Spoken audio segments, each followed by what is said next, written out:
गुरुर्ब्रह्मा गुरुर्विष्णु गुरुर्देवो महेश्वरा गुरु साक्षात परम ब्रह्मा तस्मै श्री गुरुवे नमः। हेलो एवरीवन एंड नमस्कार। Welcome to my YouTube channel Mayank Juyal. And जैसे कि आप सब जानते हैं कि आज शिक्षक दिवस है यानी कि टीचर्स डे। और जैसे कि आप सब ये भी जानते हैं ये क्यों मनाया जाता है, क्योंकि आज हमारे देश के पूर्व राष्ट्रपति श्री डॉक्टर राधाकृष्ण जी का जन्म दिवस है, जो कि एक फिलोसोफर थे, भारत रत्न थे और जिन्होंने अपने तरफ से देश में और देश को निरंतर शिक्षा की ओर लेके गए। जैसे कि आप सभी जानते हैं कि हमारे जीवन में कोई ना कोई शिक्षक के रूप में या गुरु के रूप में ज़रूर आता है, और जिनके जीवन में आज तक कोई शिक्षक या कोई गुरु नहीं आया है तो उनका जीवन अधूरा है। आपके हिसाब से गुरु कौन है?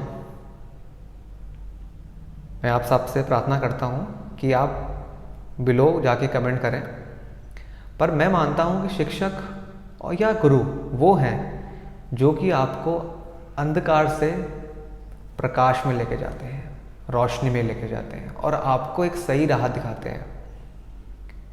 मैं आशा करता हूँ और मैं ये भी जानता हूँ कि हम सब के जीवन में हमारी प्राइमरी एजुकेशन से लेके सेकेंडरी एजुकेशन तक और कॉलेज में भी बहुत से शिक्षक आए जिन्होंने कहीं ना कहीं आपके जीवन में कोई ना कोई चेंज लाने के लिए काम किया।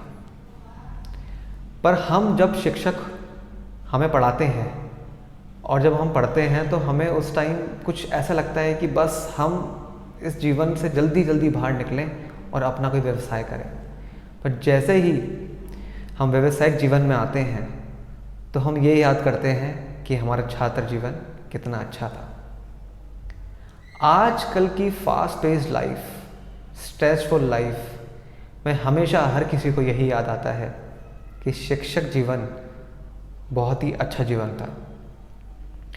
मैं अपने सभी गुरुओं को बहुत बहुत प्रणाम करता हूँ जिन्होंने मुझे पढ़ाया, लिखाया और मुझे ज्ञान दिया। हम आप सबके प्यार से ही और आप सबके कृपा से ही आज जो कुछ बन पाया सिर्फ आपकी देन है। आप देखिए और आप सबने ये भी देखा होगा कि आपकी जो शिक्षा है, ये आपका जो सीखने का समय है वो सिर्फ एक कॉलेज तक या एक स्कूल तक नहीं है। आप हर दिन की दिनचर्या में कुछ ना कुछ सीखते हैं और आपके जीवन में बहुत से शिक्षा के गुरु आते हैं। वो आपका एक दोस्त भी हो सकता है, वो आपका एक कलीग भी हो सकता है या वो आपका एक मैनेजर भी हो सकता है।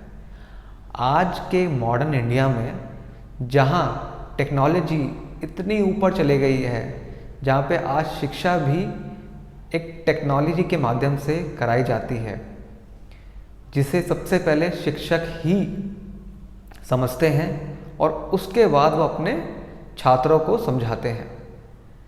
तो देखिए, कोई भी नई टेक्नोलॉजी सबसे पहले किसी छात्र को नहीं मिलती, सबसे पहले वो एक शिक्षक को मिलती है, जिनको वो अपने दिल से समझते हैं कि उनको पता है कि उनको अपने छात्रों को समझाना है।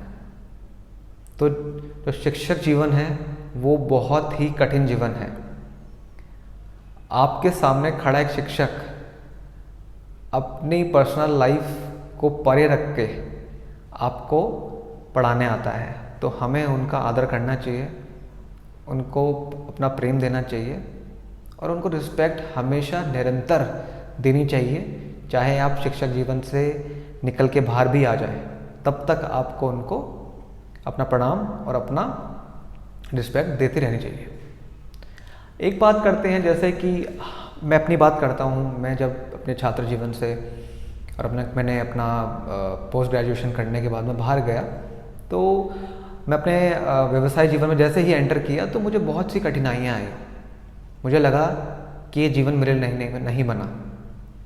मैं हारने लगा, पर मेरे कुछ कलीग्स ने मुझे गाइड किया, मुझे समझाया कि आपको इस बैरियर को कैसे पार करना है, इस कठिनाई को कैसे दूर करना है। अब आपको अपने जीवन में बहुत सारे लोग मिलेंगे जो कि कहीं ना कहीं आपको सजेशन देंगे, पर आप उस सजेशन को कैसे लेते हैं और उसको कैसे इम्प्लीमेंट करते हैं, दैट इज़ मोर इम्पॉर्टेंट। फिर मैं अपने व्यवसाय जीवन में उस चीज़ को यूज़ करने लगा और मुझे रिजल्ट्स मिलने लगे। अब मेरा जीवन यहीं तक समाप्त नहीं हुआ, मुझे निरंतर कुछ ना कुछ सीखने की लत लगी रहती है कि मुझे कुछ नया सीखते हैं। फिर मेरी रुचि बढ़ी वास्तु सीखने में। मैं वास्तु सीखने गया और मेरे गुरुजी श्री मनोज कुमार ज्वाल जी ने मुझे ये अवसर दिया कि मैं उनके विद्यालय में ये शिक्षा प्राप्त कर सकूं, और मैंने सफलतापूर्वक पूरा 1 साल वहाँ अपनी शिक्षा ग्रहण करी और अच्छे अंक अर्जित हुए मेरे को, और फिर मैंने 1 साल का पूरा कोर्स कंप्लीट किया। इसी के साथ मेरी रुचि राजनीति में बढ़ी और मुझे राजनीति में दिनों दिन निरंतर मेरे को रुचि बढ़ने लगे। और मैं यहाँ पे अपने कुछ मित्रों को, मेरे कुछ बड़े भाई हैं, उन सबका भी धन्यवाद करता हूँ कि इन्होंने मुझे भारतीय राजनीति से अवगत कराया और समझाया कि सेल्फिशनेस सबके पास होती है पर देश सेवा बहुत ही कम लोग कर पाते हैं। और मैंने सोचा कि देश सेवा एक बहुत बड़ा वर्ड है, उससे पहले आप ज़मीन पे कितने स्ट्रांग हैं या आपने अपने आसपास कितनी लोगों की हेल्प करी है, वो सबसे ज़्यादा इम्पॉर्टेंट है। तभी आप देश सेवा में बढ़ चढ़कर हिस्सा ले पाएंगे। तो मैंने छोटे स्तर पे ही ये चीज़ों को शुरू किया, लोगों की परेशानियों को समझा, उनको अपने छोटे से एक्सपीरियंस से कुछ चीज़ें समझाई और उनको उस चीज़ से लाभ हुआ।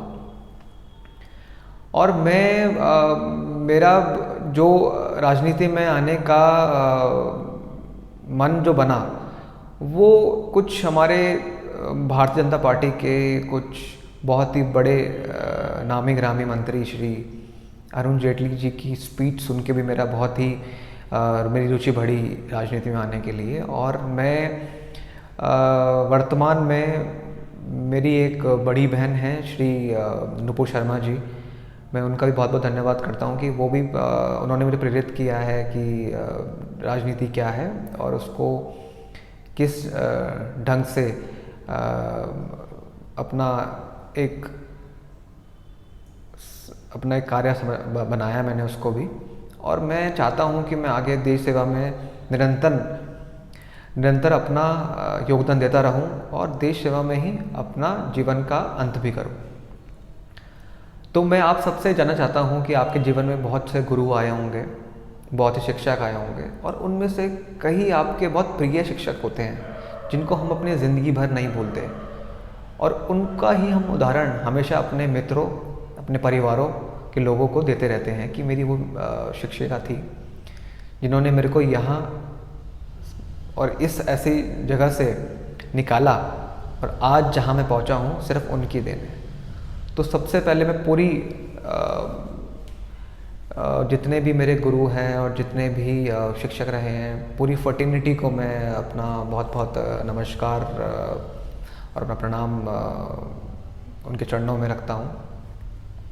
और इसी के साथ मैं अपने शब्दों को विराम दूंगा, और मैं आप सबसे यही प्रार्थना करता हूँ कि आप अपने शिक्षकों की रिस्पेक्ट करें, उनको प्रेम दें और उनकी चीज़ों को मानें, क्योंकि वो आपके जीवन में बहुत ही अच्छे रूप में आए हैं और आपके जीवन को अच्छी तरह मोल्ड करेंगे और एक आप अच्छे इंसान बनेंगे।